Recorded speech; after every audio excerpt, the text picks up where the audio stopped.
দুখীয়া ঘৰৰ বোৱাৰী। ৰাতিপুৱাই কাঞ্চন ঘৰৰ কাম কৰি আছিল। বোৱাৰী, চাহ হ'লনে? মা হৈছেই আৰু। যেতিয়া কাঞ্চন চাহ ছেকিবলৈ যায় তেতিয়া হঠাতে চাহসমূহ পৰি যায় আৰু ইয়াৰ শব্দ শুনিবলৈ পাই শাহুৱে পাকঘৰলৈ যায়। ৰাতিপুৱাই আৰু এটি লোকচান। এই চাহপাতসমূহ মোৰ ল'ৰাই আমেৰিকাৰ পৰা আনিছিল। এতিয়া ইয়াৰ দাম তোৰ এই দুখীয়া মাৰা দিব নে তোৰ দুখীয়া দেউতাৰাই? সৰি মাজি, সৰি। এতিয়ালৈকেতো আপোনালোকে গমেই পাইছে এই কাহিনীটো হৈছে কাঞ্চনৰ, যাৰ মাকৰ ঘৰ খুবেই দুখীয়া, যাৰ বাবে কাঞ্চনে শাহুৱেকৰ পৰা কথা শুনিব লগা হয়।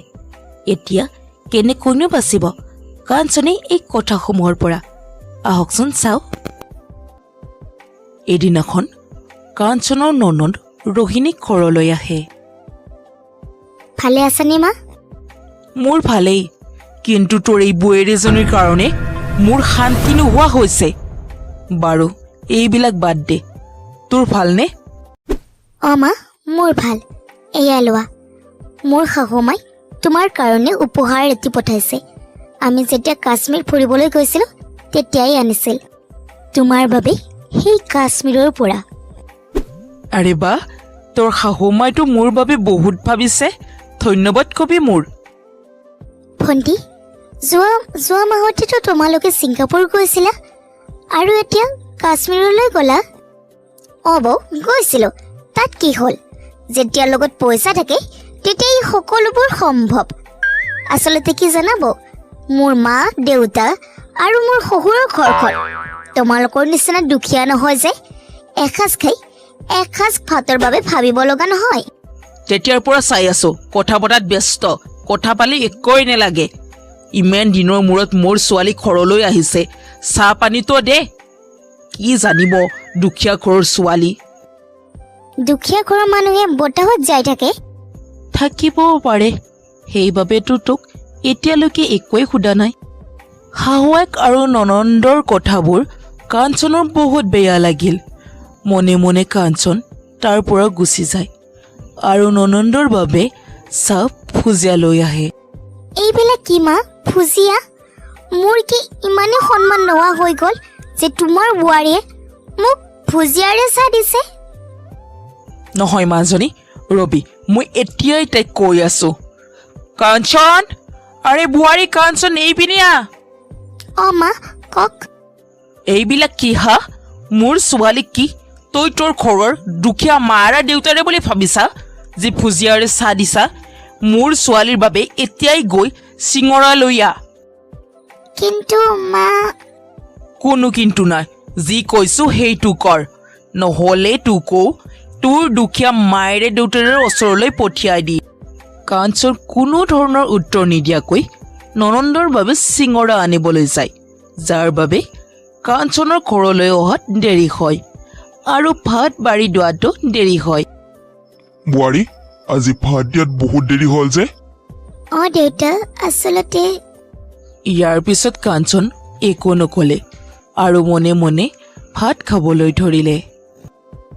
ভাত খোৱাৰ পিছত পাকঘৰত। চিত্তনাজ বৌ, তুমি কি এটা কাম ভালদৰে কৰিব নোৱাৰা? তোমাৰ মায়ে একোৱে নিশিকালে? ইমান দামী বাচন বৰ্তনটো থাকিব লাগিব ন মাজনী শিকাবলৈ, কেনেকৈনো শিকাব? এতিয়াতো এইবিলাক চলিয়েই থাকিব, বাচন বৰ্তন ভাঙিয়েই থাকিব, নহ'লেনো কেনেকৈ গম পাব লাগিলে মাৰ ঘৰ দুখীয়া হওক, শহুৰৰ ঘৰ কৰৰপতি। কাঞ্চন এতিয়াও একোৱেই নকলে আৰু মনে মনে থিয় হৈ থাকিল। ইয়াৰ পিছত কাঞ্চন সকলো কাম কৰি ৰুমলৈ যায়। কাঞ্চন, নিজৰ কেনেকুৱা অৱস্থা কৰিছা? কিয়, কি হ'ল? আমাৰ বিয়া যোৱা কেইদিনমানহে হৈছে, তুমি এতিয়াৰ পৰাই কোনো ধৰণৰ শৰীৰৰ যত্ন কেলেই নোলোৱা? নাই, একো নাই। আচলতে ঘৰৰ কামবোৰৰ বাবে সময় নেপাওঁ। তুমি এইখন ঘৰৰ বোৱাৰী, কাম কৰা মানুহ নহয়। সময় নোপোৱা তো সময় উলিওৱা। ঠিক আছে।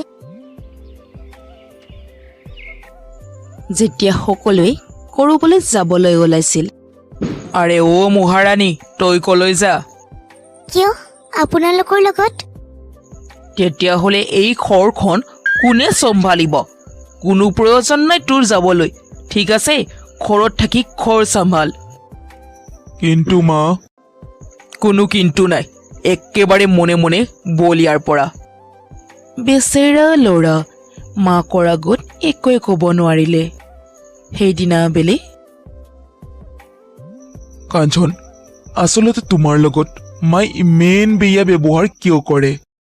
কাৰণ মোৰ মাৰ ঘৰখন খুবেই দুখীয়া, যাৰ বাবে তোমাৰ মায়ে মোক প্ৰতিদিনে কথা শুনায়। ইয়াৰ উপৰি যেতিয়া ভণ্টি আহিছিল তেতিয়া তাইও মোক কথা শুনাইছিল। এইটোতো বহুত বেয়া কথা হৈছে, মই মাক কওঁ ৰ'বা। নাই নাই নালাগে, মিছামিছি ঘৰত কাজিয়া লাগিব আৰু মই নিবিচাৰোঁ মোৰ বাবে কাজিয়া হোৱাটো। ঠিক আছে। এদিনাখন কাঞ্চনৰ মাক দেউতাক কাঞ্চনৰ ঘৰলৈ আহে। অঁ, আপোনালোক ক'ৰ পৰা? আমি মাজনীক লগ কৰিব আহিছোঁ। অঁ, আপোনালোকে নাজানে নেকি? ছোৱালীৰ ঘৰলৈ আহিলে কিবা এটা লৈ আহিব লাগে, কমচে কম মিঠাই অকণমান হ'লেও। বাৰু আহিলে যেতিয়া বহক। আৰে এৰা চফাত নহয়, ইয়াতে তলত বহক। ইয়াতে? অঁ, ইয়াতে। তেনেতে কাঞ্চন তালৈ আহে আৰু মাক দেউতাকক তেনেদৰে দেখিবলৈ পাই কাঞ্চন আচৰিত হৈ যায়। মা দেউতা তোমালোকে ইয়াত কিয় বহিছা? ব'লা মোৰ ৰুমলৈ ব'লা। কোনো প্ৰয়োজন নাই কলৈ কৈ নিয়াৰ, ইয়াতে কথা পাত, ইয়াৰ পৰাই বিদায় দে। তেতিয়া তালৈ চন্দন আহি পায়। মা, বন্ধ কৰা, বহুত হৈ গ'ল। বিয়া হোৱাৰ দিনৰ পৰাই কাঞ্চনক তুমি বহুত বেয়া ব্যৱহাৰ কৰি আহিছা। কাঞ্চন ভাল ছোৱালী, যাৰ বাবে তোমাক এতিয়ালৈ একো উত্তৰ দিয়া নাই। কিন্তু মই মোৰ পত্নী এনেকুৱা অপমান সহ্য কৰিব নোৱাৰোঁ।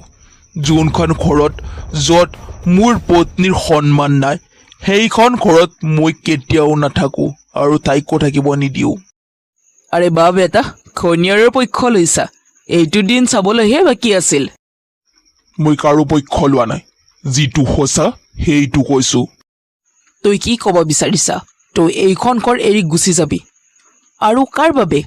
তোৰ এই দুখীয়া শহুৰৰ ঘৰৰ বাবে? অ' মা। ইয়াৰ পিছত চন্দন শাহুৱেক আৰু শহুৰেকৰ লগত কাঞ্চনক লৈ গুচি যায়। কেইবছৰমান পিছত, বাবা মোৰ ভুল হৈ গ'ল বাবা, তই উভতি ব'ল, তোৰ অবিহনে মই থাকিব নোৱাৰিম। আৰু বোৱাৰী, মোৰ ভুল হৈ গ'ল, ব'লা উভতি ব'লা। নাই, নাযাওঁ মই। বাবা, খং এৰ আৰু। তোৰ মাই বহুত সলনি হৈছে, এতিয়া তই আৰু খং ধৰিব নালাগে। ব'ল উভতি ব'ল। শুনা না, হ'ব দিয়া, এতিয়া আৰু খং এৰা। মা নিজৰ ভুল বুজি পাইছে। ব'লা না, এতিয়া আমি আমাৰ ঘৰলৈ যাওঁ। ইয়াৰ পিছত চন্দন মাক দেউতাকৰ সৈতে ঘৰলৈ উভতি আহে আৰু চাৰিওৱে মিলা প্ৰীতিৰে থাকিব ধৰিলে।